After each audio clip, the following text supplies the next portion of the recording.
Sudireko tim voli putra Jakarta Lavani Alobeng berhasil memenangkan pertandingan melawan Kudus Sukun Badak di ajang Proliga 2024 putaran kedua yang dihelat pada Minggu 9 Juni 2024. Kemenangan atas Jakarta Lavani Alobeng menghasilkan skor akhir di set pertama adalah 25-18. Pertandingan lanjutan putaran kedua Proliga 2024 semakin memanas. Pasalnya, Lavani tampil beringas menumbangkan Kudus Sukun Badak dengan poin akhir 25-18 dan unggul 1-0 atas Kudus Sukun Badak.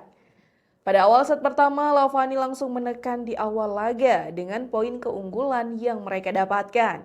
Sementara itu, Kudus Sukun Badak yang berada dalam posisi tertinggal berupaya memberi perlawanan untuk mendulang poin. Pasalnya, Lavani dengan penampilan konsisten Renan Buyati unggul dengan kedudukan 6-3 atas Kudus Sukun Badak.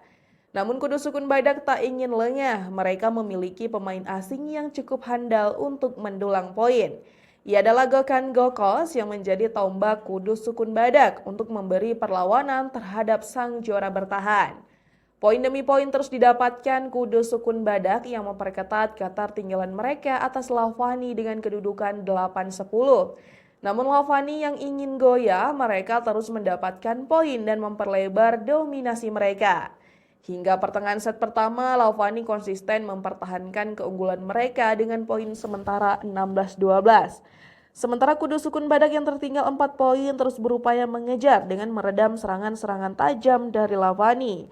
Kendati tim yang diperkuat Fahri Septian tampil membara dalam mendulang poin ditambah penampilan impresif Aurel Camejo. Hingga penghujung set pertama, Lavani unggul dengan kedudukan 21-15. Dominasi terus bertambah saat Malizi melakukan servis. Lavani mendulang poin beruntun dan semakin dekat dengan kemenangan. Di mana Lavani hanya butuh 2 poin untuk menutup set pertama dengan kemenangan. Di sisi lain, Kudus Sukun Badak masih tak menyerah untuk memberi perlawanan dalam kondisi krusial.